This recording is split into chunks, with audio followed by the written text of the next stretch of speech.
அனைவருக்கும் வணக்கம் பிள்ளைகள்.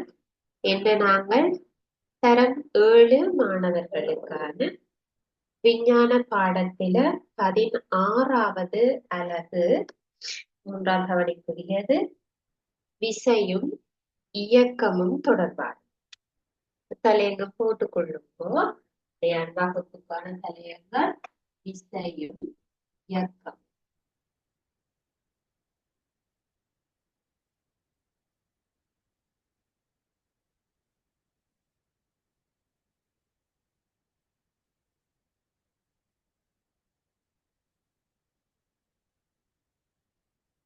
பதினாறாவது அலகு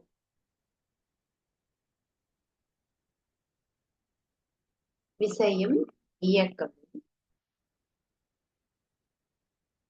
இந்த பாடத்துல நாங்க என்ன என்ன விடயங்கள் முக்கியமாக பார்க்க வேண்டி இருக்கு. முதலாவதாக தூரமண்டா என்ன, இடப்பெயர்ச்சிண்டா என்ன, ரெண்டும் ஒன்றுதானா இல்ல வேற வேறையா, அது தொடர்பாக நாங்க பார்க்க வேண்டும். அடுத்ததாக நாங்கள் விசை தொடர்பாக படிக்க வேண்டும். விசை என்றா என்னன்ற விஷயம் உங்களுக்கு தெரியாது. இனி போக போகத்தான் உங்களுக்கு அந்த விசை பற்றி இனி நீங்க திரும்ப 8ஆம் ஆண்டுல போய் விசை பற்றி படிக்க வேண்டும். 9ஆம் ஆண்டுல போய் விசை என்று தனிய ஒரு பாடம் படிக்க வேண்டும். அப்ப நீங்க போக போக விசையை பற்றி இன்னும் பெரிதாக படிச்சு கொண்டு போவீங்க. சரி, இப்ப நாங்கள் முதலாவதாக இந்த பாடத்தில தூரமும் இடப்பெயர்ச்சியும் தொடர்பாக பார்க்கலாம். தூரமும் இடப்பெயர்ச்சி.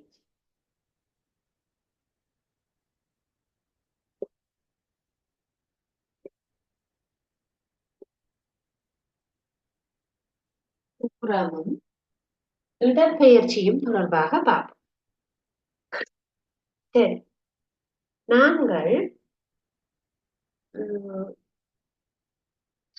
இதுல இயக்கம் ஒன்று நடக்குது என்று சொன்னா என்ன சொல்லுவோம்? ஒரு பொருள்ல அசைவு ஒன்று ஏற்பட்டாதான் இயக்கம் என்று சொல்லுவோம். இப்ப அது சும்மாவே இருந்தா அது அசையல, அதனால எந்த ஒரு இயக்கமும் இயங்குற தன்மை இல்லை. ஆனா ஒரு பொருளோ அல்லது ஏதோ ஒன்று ஒரு நேரத்தோடு அது ஒரு இடத்துல இருந்து இன்னொரு இடத்துக்கு போகுதுன்னா அது அசையுது. அது காலத்தோட ஒரு உயிர் உள்ள பொருளாக இருக்கலாம் அல்லது உயிரற்ற பொருளாக. இப்ப நாங்க உயிருள்ள பொருள்னா சரி, நடந்து போகுது, வாகனத்துல போகுது, பஸ்ல போகுது, பிளைட்ல போகுது, அது ஏதோ ஒன்றுல போகுது, அதனால அது அசையுது. உயிரற்ற பொருள்னா இப்ப வாகனம் வந்து அதுக்கு உயிர் இல்லை ஆனா போகுது. அதுல ஒரு பந்து நான் எரிஞ்சு விடுறேன், அதுக்கு உயிர் இல்லை ஆனா அது போகுது. அப்போ ஒரு உயிருள்ள பொருள் அசையலாம் அல்லது ஒரு உயிரற்ற பொருள் அசையலாம். அப்ப காலத்தோட, அதாவது நேரத்துடன், நேரம் தான் அந்த காலம், இந்த காலத்தோட உயிருள்ள அல்லது உயிரற்ற பொருள் அதன் அமைவிடத்தை மாற்றுதல நாங்க இயக்கம் என்று சொல்ல போறோம். விசை தொடர்பாக நாங்க படிப்போம். இப்ப நாங்க முதல்ல இயக்கம் தொடர்பாக, இயங்குகின்ற பொருட்கள் தொடர்பாக ஃபர்ஸ்ட் பார்ப்போம். சரியா? அப்ப இயக்கம் என்றா என்னது? காலத்துடன் காலத்துடன் உயிருள்ள அல்லது உயிரற்ற பொருளின் அமைவிடம் மாற்றமடைதல். அமைவிடம் மாறுறதுன்னா முதல் ஒரு இடத்துல இருக்கும், பிறகு இன்னொரு இடத்துல இருக்கும். அதுதான் அமைவிடம் மாறுறதுன்னு சொல்லுவோம். என்று சொல்லுவோம் இயக்கம். இயக்கம் நடக்குது என்று சொல்லுவோம். ஒரு பொருள் அதுக்கு உயிர் இருக்கலாம், உயிர் இல்லாம இருக்கலாம், ஆனா நேரத்தோட அதுக்கு அமைவிடம் மாறுது என்று அது இயங்குது. இப்போ இதுக்கு ஒரு உதாரணம் பார்ப்போம். இயக்கம் நடக்குதுங்க. இப்ப கிளிநொச்சியில ஒரு வாகனம் இருக்கு. கிளிநொச்சி கிளிநொச்சியில ஒரு வாகனம். அந்த வாகனம் வவுனியாவுக்கு இப்ப வந்து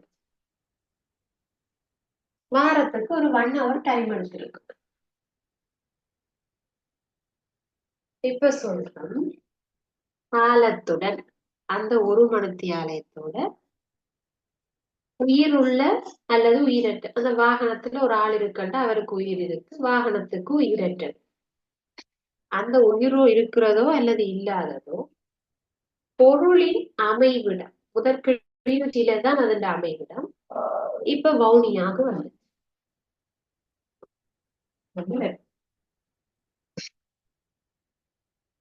அப்ப பொருளின் அமைவிடம் இதுதான் பொருள். இது வாகனம். அப்ப முதல் எங்க இருந்தா அந்த அமைவிடம் கிளிநொச்சி. இப்ப எங்க இருக்குது வவுனியா. அல்லது கொழும்புல இருந்து ஒரு வாகனம் வவுனியாவுக்கு வருது, அல்லது கொழும்புல இருந்து யாழ்ப்பாணம் போகுது, கொழும்புல இருந்து கண்டி போகுது, அல்லது கொழும்புல இருந்து ட்ரிங்கோவுக்கு போகுது, அல்லது கொழும்புல இருந்து மன்னார். எங்க இருந்து போனாலும் நேரத்தோட அல்லது காலத்தோட அந்த உயிருள்ள பொருளோ உயிரற்ற பொருளோ அதன் அமைவிடத்தை மாற்றுறது இயக்கம் என்று சொல்லுவோம். இயங்குகிறது. இயக்கம் இயங்குகிறது என்று சொல்லுவோம். சரியா? அப்ப இயக்கம் என்னன்றத முதல்ல தெரிஞ்சுக்கணும்.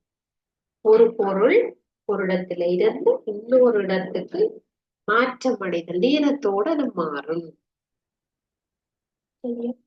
இப்ப இந்த இயக்கத்தின் போது பொருள் போற பாதைன்ற மொத்த நீளத்தை தான் தூரம் என்று சொல்லப்படும். இப்ப ஒரு பொருள் இயங்க போகுது, ஒரு இடத்துல இருந்து இன்னொரு இடத்துக்கு அது போக போகுது. அது எந்த பாதை வழியாக எவ்வளவு தூரம் சுத்தி போகுதுன்றெல்லாம் இல்லை. அது ஆரம்ப இடத்துக்கு அது போய் சேர்ந்த இறுதி இடத்துக்கும் இடையிலான மொத்த தூரம், அந்த மொத்த நீளம் எவ்வளவு அளந்து கொண்டு போனோம்னா அந்த மொத்த நீளம் தான் தூரம். சரியா? அப்ப தூரம் என்றால் என்ன அடுத்ததா பார்ப்போம். அப்ப இயக்கம் என்னன்னு பார்த்தாச்சு. ஒரு பொருள் உயிருள்ளதோ உயிரற்றதோ அதோட அமைவிடம் நேரத்தோட மாறினா அது இயங்குது என்று சொல்ல போறோம். அடுத்தது தூரம் என்றால் தூரம்.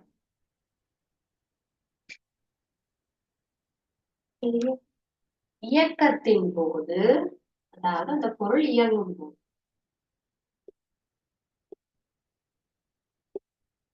இயக்கத்தின் போது அந்த பொருள் இயங்கிக் கொண்டிருக்கிற போது சென்ற பாதையின் அது போன பாதையின் சென்ற பாதையின் மொத்த நீளம் எழுதி வச்சுக்கொள்ளுங்க. மொத்த நீளம் இயக்கத்தின் போது சென்ற பாதையின் மொத்த நீளம் தூரம் எனப்படும். தூரம் ஆகும். தூரமும் இடப்பெயர்ச்சியும் போட்டுட்டு இதை எழுதி வச்சுக்கொள்ளும்.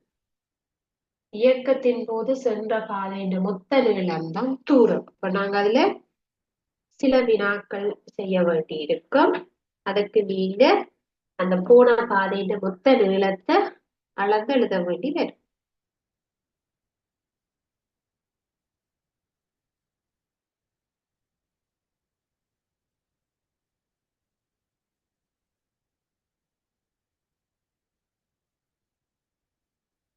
சரியா? அப்ப தூரம் அப்படித்தான். நீங்க போன மொத்த பாதையை அளந்தெடுக்கிறது. அது ஒரு வட்டமான பாதையில நீங்க போயிருக்கலாம், அல்லது சதுரமான பாதையில நீங்க போயிருக்கலாம். நீங்க ஏதாவது எந்த தூரத்துக்கு போனாலும் அது ஃபுல்லா அளந்தெடுத்தா அது நீளம். அப்ப இடப்பெயர்ச்சின்னா என்ன? இடப்பெயர்ச்சி என்றால் இயக்கம் ஆரம்பிச்ச இடத்துக்கும் இயக்கம் முடிஞ்ச இடத்துக்கும் இடையில ரெண்டுக்கும் இடையில இருக்கக்கூடிய மிக குறுகிய தூரம் அல்லது நேர்கோட்டு தூரம். நேர்கோடாக்குறதுனால தான் அது ஒரு குறுகிய தூரமா இருக்கு. அதாவது இப்ப உதாரணம் பார்ப்போம். ஏ என்ற ஒரு புள்ளியில இருந்து ஒருத்தர் எல்லா இடமும் சுத்தி சுத்தி பி என்ற புள்ளிக்கு வார. ஏ என்ற இடத்துல இருக்கிறாள், எல்லா இடமும் சுத்தி முடிஞ்சு பிக்கு வார. ஆனா ஏல இருந்து பிக்கு இப்படி ஒரு கிட்ட பாதை இருக்கு, நேர் போட்டால வார கிட்ட பாதை. அப்ப இதுல எது இடப்பெயர்ச்சி என்று கேட்டீங்கன்னா, பொருளின் ஆரம்ப தானத்துக்கும் இறுதி தானத்துக்கும் இடையில இருக்கிற இந்த நேர்கோட்டு நீளம் தான் இடப்பெயர்ச்சி. அது ரெண்டுக்கு எங்க சுத்தி போயிருந்தாலும், அல்லது இப்ப ஏ என்ற இடத்துல இருந்த ஒரு ஆள் பிக்கு போய் அங்க இருந்து சிக்கு போயிருக்கிற, அப்ப இவருடைய இடப்பெயர்ச்சி எப்படி பாக்குறதுன்னா, அவர் ஏல இருந்து பிக்கு போய் சிக்கு போன நேரம் ஏல இருந்து நேரா சிக்கு போற இந்த நேர்கோடு தான் இடப்பெயர்ச்சின்னு சொல்லு. அதாவது அவர் இங்க இருந்து 3 மீட்டர், இங்க இருந்து 4 மீட்டர் போவாராக இருந்தால், அவர் 3 மீட்டர் தூரம் இந்தால போய் 4 மீட்டர் தூரம் மேல போய்தான் சிக்கு போவாரா இருந்தால் 4 3 7 மீட்டர் மொத்தமாக அவர் போக வேண்டும். ஆனா அவர் ஏல இருந்து சிக்கு ஒரு 5 மீட்டர்ல போயிடலாம். 5 மீட்டர்லயே அவர் போறதுக்கு வாய்ப்பு இருக்கு. அதாவது இப்படி போய் அப்படி போறதை விட இது ஒரு குறுகிய தூரம், நேர்கோட்டு நீளம். சரியா? அப்ப எங்களுக்கு பொருளின் ஆரம்ப தானத்துக்கும் இறுதி தானத்துக்கும் இடைப்பட்ட நேர்கோட்டு நீளம் நேர்கோடாக இருக்க வேண்டும். முதல் வளைச்சு வளைச்சு கீறக்கூடாது. ஆனா நீங்க தூரம் காணக்குள்ள இந்த வளைச்சு வளைச்சு இருக்கிற எல்லா தூரத்தையும் சேர்க்க முடியும் நீளத்துக்கு. ஆனா இடப்பெயர்ச்சின்னு சொன்னா நேர்கோட்டு நீளம் மட்டும்தான் கணக்கெடுப்போம். ரெண்டுமே மீட்டர்ல தான் சொல்லுவோம். தூரத்தையும் மீட்டர்ல தான் சொல்லுவோம், அதுவும் நீளம் தானே அளக்க போறோம். அப்ப மீட்டர்ல சொல்லப்படும் எவ்வளவு மீட்டர் அல்லது கிலோமீட்டர். அதுவே இடப்பெயர்ச்சியும் அதே அளவு நீளம் தான், ஆனா நேர்கோட்டு நீளம் நேர்கோட்டு நீளமாக இருக்க வேண்டும். சரி, இப்ப நான் தூரம் அளக்க பாருங்க, வேற வேற திசைகள்ல அவர் திரும்பி திரும்பி போயிருக்கலாம். முதல்ல அவர் இப்ப இதுல பாருங்க, கிழக்கு பக்கம் போயிருக்கலாம், திரும்ப வடக்கு பக்கம் போயிருக்கலாம். இவர் முதல் வடக்கு பக்கம் கிழக்கு பக்கம் மேற்கு பக்கம் சுத்தி சுத்தி அவர் போயிருக்கலாம். அதனால தூரம் நாங்க அளக்க அதுல திசையெல்லாம் வேறுபடும். இதுதான் ஒரு திசை என்று நாங்க சொல்ல இயலாது. ஆனா எங்களுக்கு இடப்பெயர்ச்சி சொல்லிட்டு அதற்கு கரெக்டா எந்த திசையில போனன்றத ஒரே நேர்கோட்டுல நாங்க சொல்ல முடியும். சரியா? அப்ப அதை அடுத்ததான் நாங்க பார்க்க வேணும். முதலாவது தூரம் என்றா என்னன்னு எழுதியிருப்பீங்க. அடுத்ததாக இடப்பெயர்ச்சி என்றா என்னன்னு எழுதுவோம். சரியா? எழுதியிருப்பீங்க. அடுத்ததா இடப்பெயர்ச்சி என்றா என்னன்னு எழுதி கொள்ளுங்க. இயக்கம் ஆரம்பித்த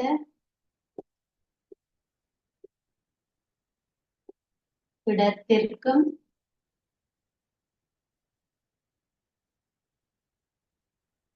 முடிவடைந்த இடத்திற்கும்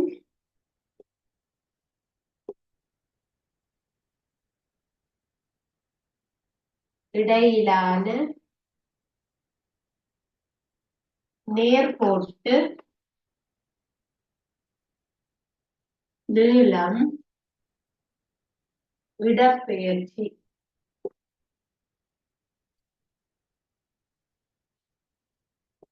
ஆகும்.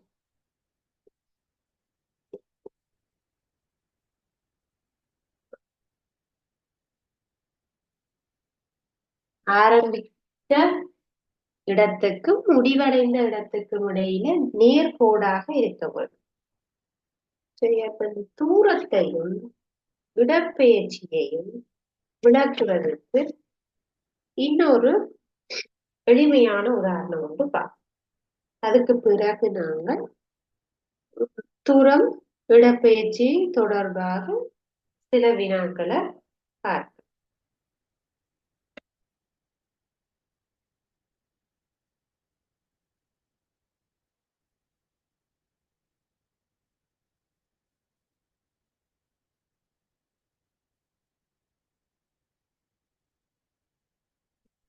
சரி, இப்ப நாங்கள் இதை எழுதி இருப்பீங்கன்னு நினைக்கிறேன். அடுத்தது தூரத்தையும் இடப்பெயர்ச்சியையும் அளப்பதற்காக பயன்படுத்துற சர்வதேச அலகு மீட்டர். சர்வதேச அலகு மீட்டர் தான். தூரத்தையும் மீட்டர்ல தான் சொல்லுவோம், இடப்பெயர்ச்சியும் மீட்டர்ல தான் சொல்லுவோம். ரெண்டுக்குமே நாங்க நீளம் அளக்குறதுனால நீளம்ண்டா மீட்டர்ல சொல்லுவோம். ஆகவே தூரமும் மீட்டர், இடப்பெயர்ச்சியும் மீட்டர். சர்வதேச அலகு மீட்டர் என்று போட்டுக்கொள்ளும்.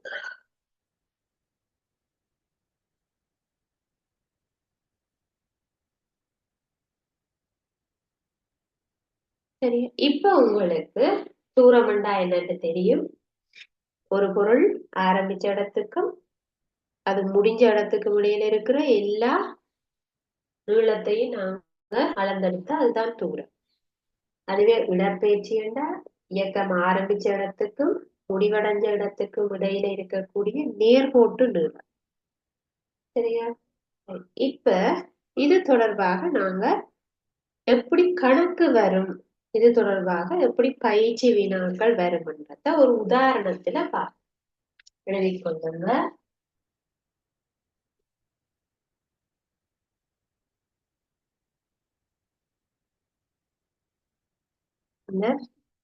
சின்னதாக இந்த படம் ஒன்றை நீங்க வரைஞ்சு கொள்ளுங்க. ஏ என்ற ஒரு புள்ளியில இருந்து ஒருவர்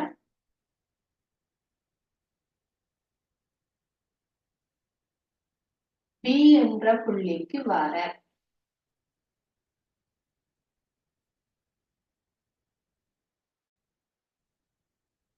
அவர் போன பாதைய நீங்க சும்மா உங்களுக்கு ஏற்ற மாதிரி ஒரு பாதையோட கீழே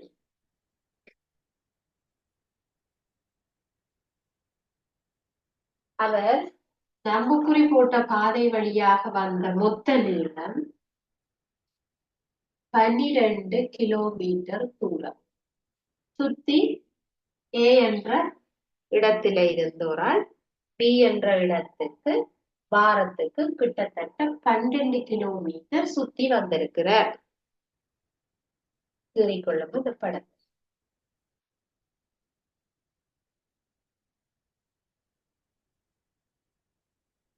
அதுவே ஏயில இருந்து பியுக்கான ஒரு நேர்கோட்டு நீளம் ஒன்று இருக்கு. சரியா? ஏயில இருந்து பிக்கு போறதுக்கு ஒரு நேர்கோட்டு நீளம் ஒன்றும் இருக்கு. அந்த நேர்கோட்டுக்கு 4 கிலோமீட்டர் 4 கிலோமீட்டர் போடும்.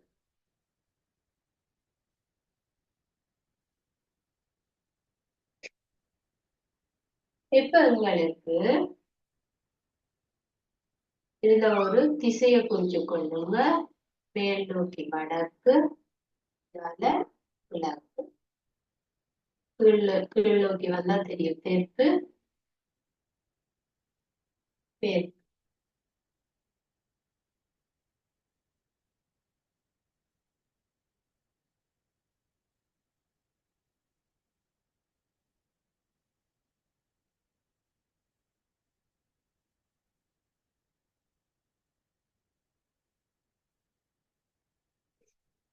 சரியா? இப்ப இந்த படத்தை கீறிட்டு இதுல இருந்து என்ன மாதிரியாக வினா கேட்பினோம்னு பார்ப்போம். இப்ப உங்களுக்கு கேட்கப்படலாம் முதலாவதாக உதாரணம். உதாரணம் தானே பார்க்கிறோம். உதாரணத்துக்கு அந்த கேள்வியை எழுதி செய்யுங்க. உதாரணமாக ஏயிலிருந்து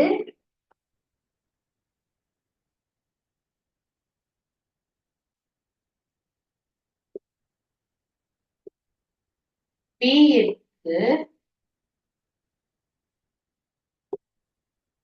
நபர் சென்ற போது தூரம் யாது?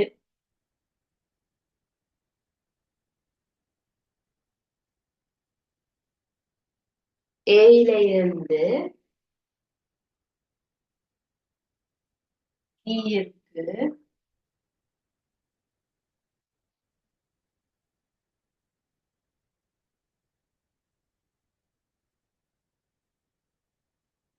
நபர் சென்ற போது தூரம் யாது? முதலாவது வினாவை எழுதிக்கொள்ளும்.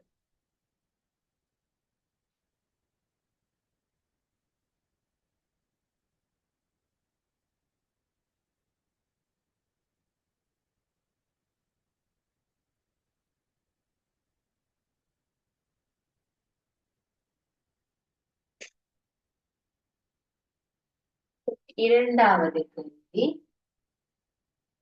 இயக்கத்தின் போது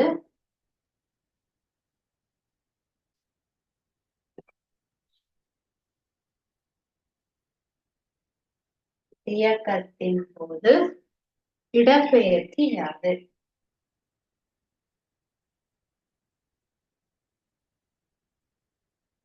இடப்பெயர்ச்சி யாது?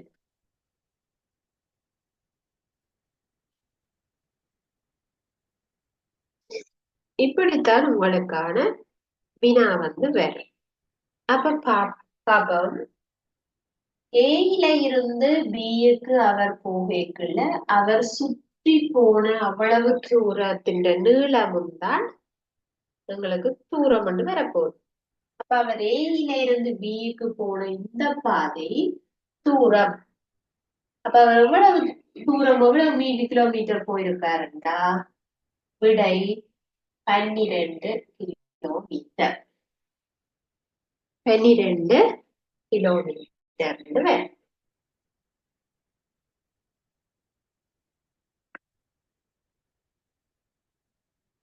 சரியா? இயக்கத்தின் போது இடப்பெயர்ச்சி. அப்ப ஆரம்ப தானத்துக்கும் இறுதி தானத்துக்கும் இடையில உள்ள நேர்கோட்டு நீளம் தான் இடப்பெயர்ச்சி. எப்படியும் இடப்பெயர்ச்சி ஒரு குறுகிய நீளமா தான் இருக்கும், நேர்கோடாக வரும். அப்ப அது நாங்கள் இடப்பெயர்ச்சியாக கருதுவோம். அப்ப இதுல எது இடப்பெயர்ச்சின்னா 4 கிலோமீட்டர். இடப்பெயர்ச்சி எழுதும் போது இன்னொரு விஷயத்தை நீங்க கவனத்துல கொள்ளணும். இடப்பெயர்ச்சிக்கு எந்த திசை என்றதை நீங்க குறிப்பிட்டு சொல்ல வேண்டும். எந்த திசை வழியாக அந்த இடப்பெயர்ச்சி இருக்கு பாருங்க. நாங்க இதுல ஒரு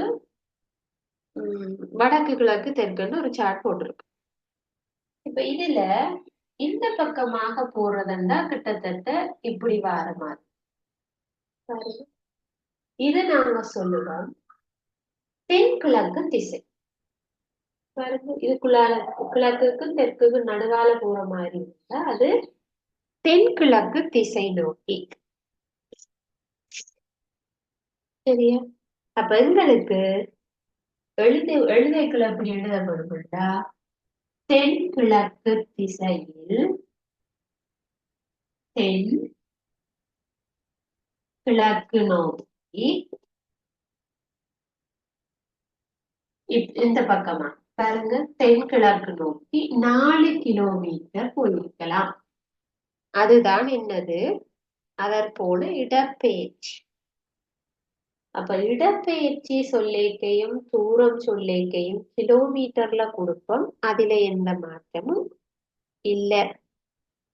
தூரம் சொல்லேக்குள்ள அவர் போன மொத்த நீளத்தையும் அப்படியே போடுவோம். இடப்பெயர்ச்சிக்கு குறுகிய தூரத்தை அப்படியே போடுவோம். அதிலையும் எந்த மாற்றமும் இல்லை.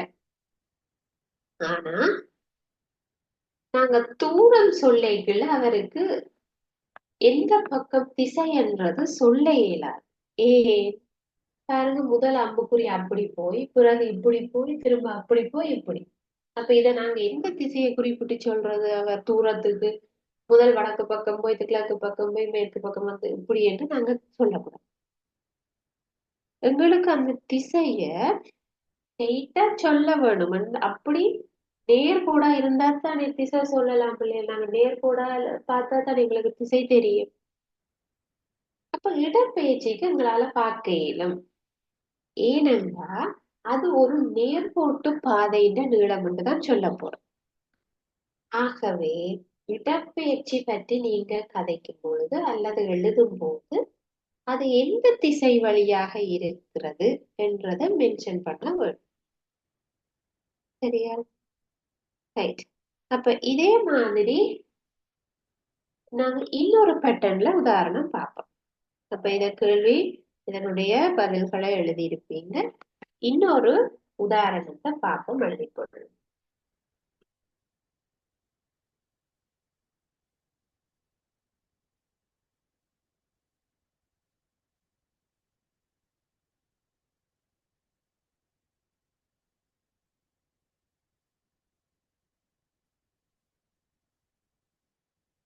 இரண்டாவது உதாரணம் எழுதி கொள்ளுங்க.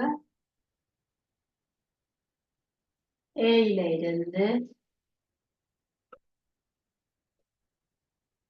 B, பியிலிருந்து C.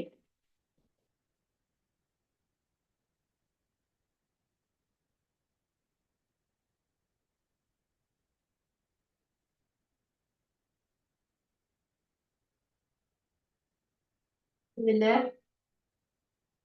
30 kilometre, 40 kilometre, 50 kilometre என்று போட்டுக்கொள்ளும்.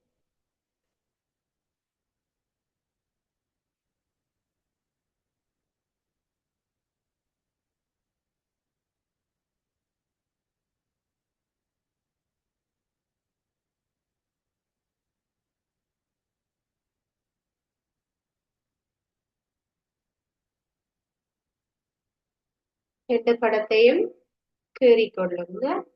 முதலாவது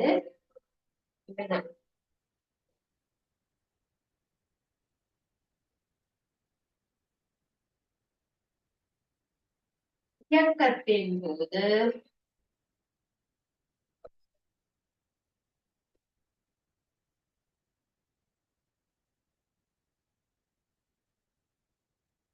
இயக்கத்தின் போது மொத்த தூரம் யாது?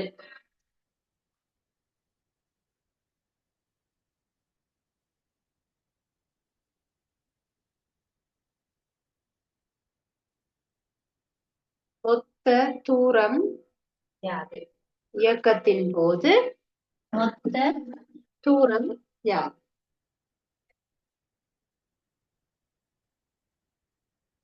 இரண்டாவது, இயக்கத்தின் போது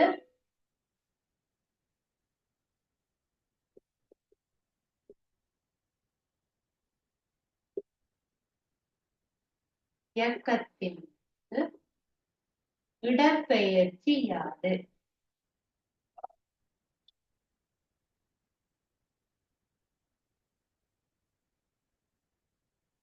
இடப்பெயர்ச்சி யாது?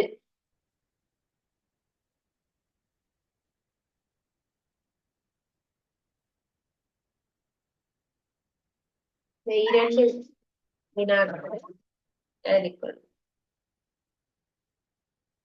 இப்படியும் வினா வரலாம், அல்லது நாங்க முதல் பார்த்த மாதிரி கீறியும் உங்களுக்கு வினா தரப்படலாம். அப்ப இந்த இரண்டாவது உதாரணத்துல நாங்க பார்ப்போம் இயக்கத்தின் போது ஆன மொத்த தூரம். அப்ப மொத்த தூரம் என்ன செய்வாங்க? அவர் எங்க இருந்து எங்க போயிருக்கிறாரோ அத மொத்தமாக கூட்டினா மொத்த தூரம். அப்ப அவர் ஏயில இருந்து பி வரைக்கும் போய் பியில இருந்து சி வரைக்கும் போனதுதான் அவர் போன மொத்த தூரம். இப்ப எங்களுக்கு முதல் 30 கிலோமீட்டர் போய் அதோட சக 40 கிலோமீட்டர் திரும்ப போயிருக்கிறார். ஆகவே ரெண்டையும் சேர்த்து கூட்டி விட்டோம்னா அவர் மொத்தமாக 70 கிலோமீட்டர் தூரம் பயணம் செய்திருப்பார். எழுதிக் கொள்ளுங்க. உதாரணம் 2.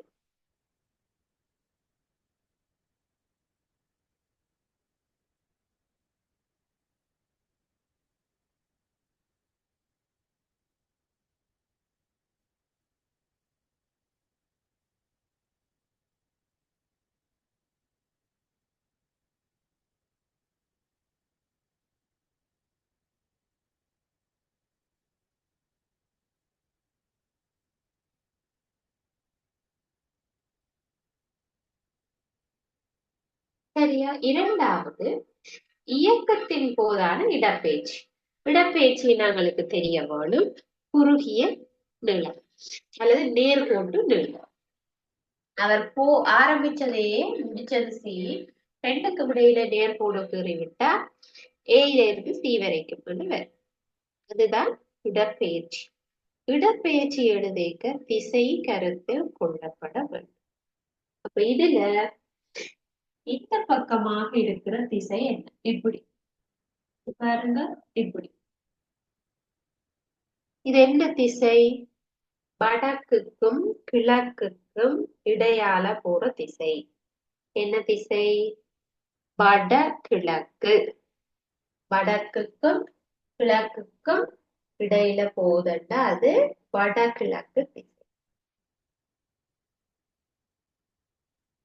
சரி, ஆகவே இடப்பெயர்ச்சி அந்த திசை வழி எப்படி? வடகிழக்கு நோக்கி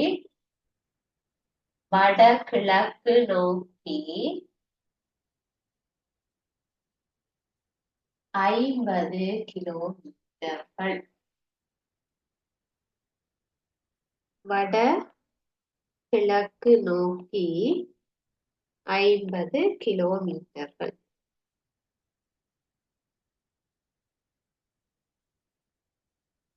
வடகிழக்கு நோக்கி 50 கிலோமீட்டர்.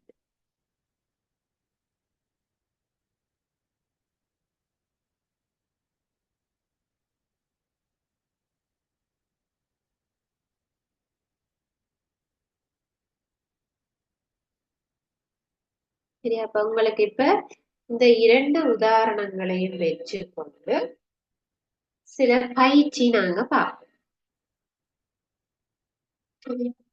பயிற்சி ஒன்று பார்க்கலாம்.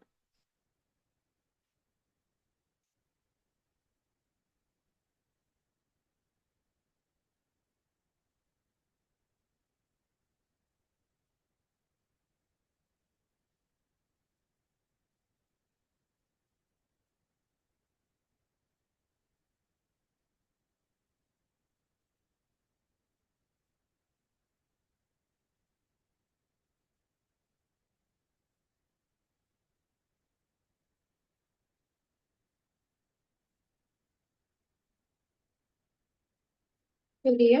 நாங்க அடுத்ததாக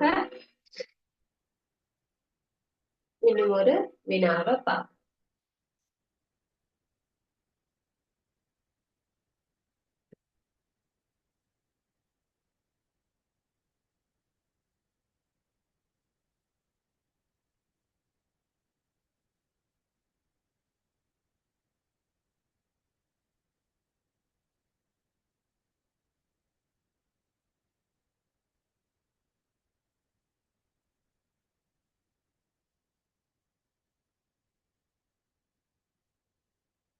முதலாவது வினா எழுதிக் கொள்ளுங்க.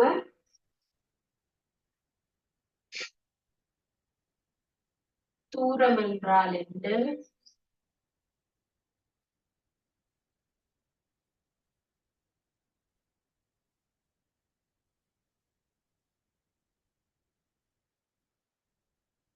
இரண்டாவது கேள்வி, இடப்பெயர்ச்சி என்றால் என்ன?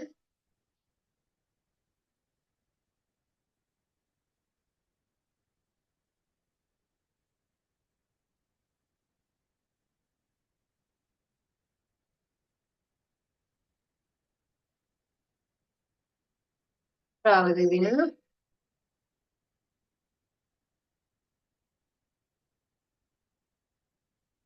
சிறுவன் ஒருவன்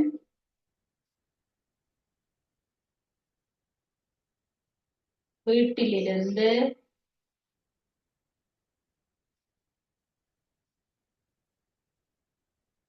பாடசாலை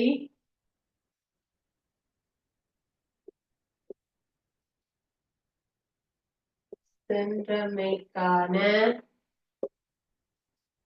படம் தரப்பட்டுள்ளது.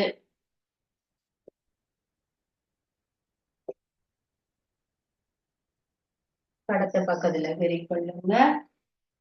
இதுல சின்னதாக ஒரு வீடு, வீடுன்னு சொல்லு. இங்கால பாடசாலை கொஞ்சம் பெருசா கொள்ளுங்க. ஸ்கூல் ஏபி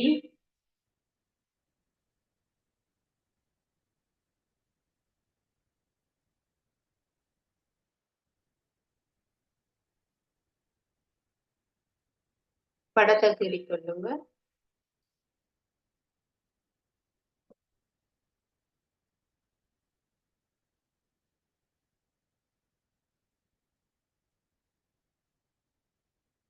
ஒரு வீடு, ஒரு ஸ்கூல்.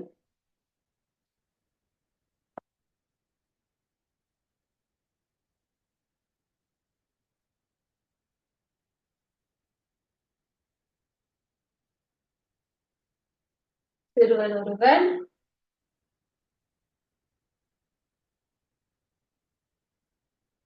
வீட்டை இருந்து ஸ்கூலுக்கு எப்படி போறாருன்றது, அவர் ஃப்ரெண்ட்ஸ் ஆக்களோட எல்லாம் சுத்தி 5 கிலோமீட்டர் சுத்தி போகல, அல்லது அவர் வீட்டை இருந்து பாடசாலைக்கு ஒரு நேர்கோட்டு பாதை இருக்கு 1 கிலோமீட்டர்ல போகலாம். அப்படி 10 ஆப்ஷன் இருக்குது. இதுல முதலாவது கேள்வி ஏ என்று போட்டுட்டு தூரம் யாது,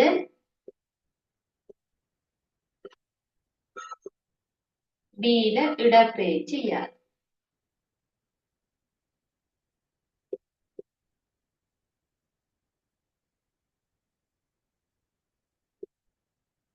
தூரம் யாது, இடப்பெயர்ச்சி யாது.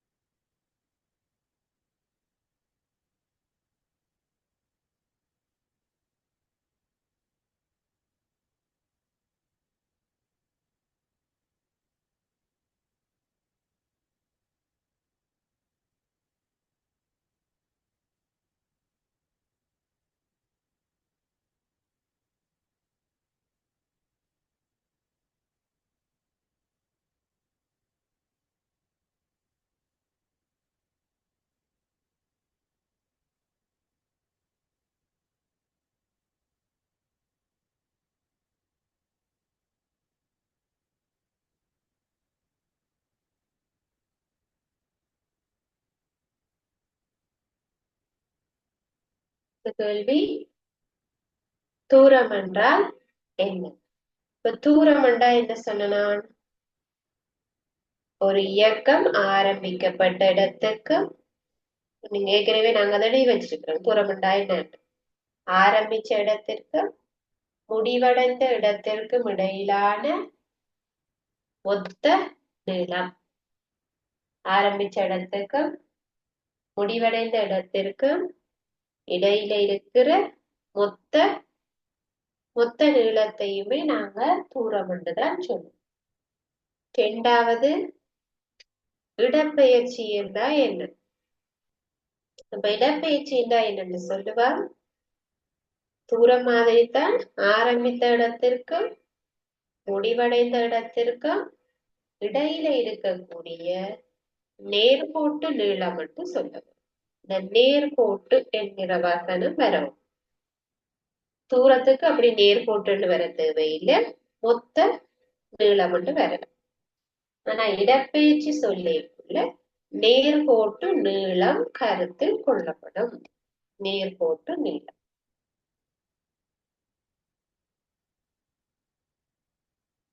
மூன்றாவது வினாவை பாரு. சிறுவன் ஒருவன் வீட்டிலிருந்து பாடசாலை சென்றமைக்கான படத்தை தந்திருக்கு. ஒரு சிறுவன் ஒருவன் வீட்டிலிருந்து ஸ்கூலுக்கு அப்படி போறான்னு சொல்லிட்டு அவன் அவனுடைய நண்பர்களுடன் சேர்ந்து 5 கிலோமீட்டர் சுத்தி போகலாம். அது ஒரு பாதை இருக்கு. அல்லது அவன் தான் தனியாக பாடசாலைக்கு செல்வதற்கு ஒரு நேர்கோட்டு பாதை 1 கிலோமீட்டர்ல இருக்கு. இப்ப நாங்க தூரம் சொல்லேக்குள்ள எப்படி சொல்லுவேன்? அவன் சுத்தி போற பாதையில மொத்த நீளம் ஆகவே 5 கிலோமீட்டர். 5 கிலோமீட்டர் தூரம். இடப்பெயர்ச்சி என்பது அவன் செல்லக்கூடிய நேர்கோட்டு. நேர்கோட்டண்டா எங்களுக்கு அதுண்ட திசை கருத்துல கொள்ள முடியும். இந்த திசை எந்த திசை? கிழக்கு திசை. அப்ப கிழக்கு நோக்கி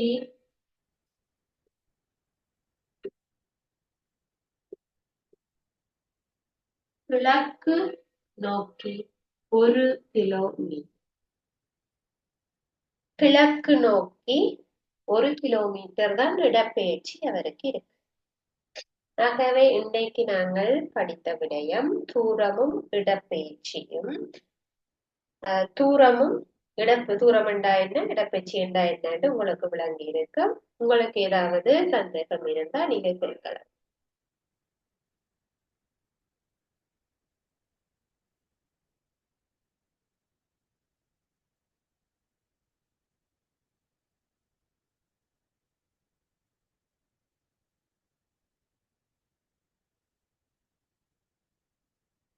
உங்களுக்கு எந்த விதமான சந்தேகங்களும் இல்லை என்றால் நாங்கள் இத்தோட இந்த வகுப்பை நிறைவு செய்து கொள்ளலாம். இன்னொரு வகுப்புல உங்களை சந்திக்கலாம். Thank you so much.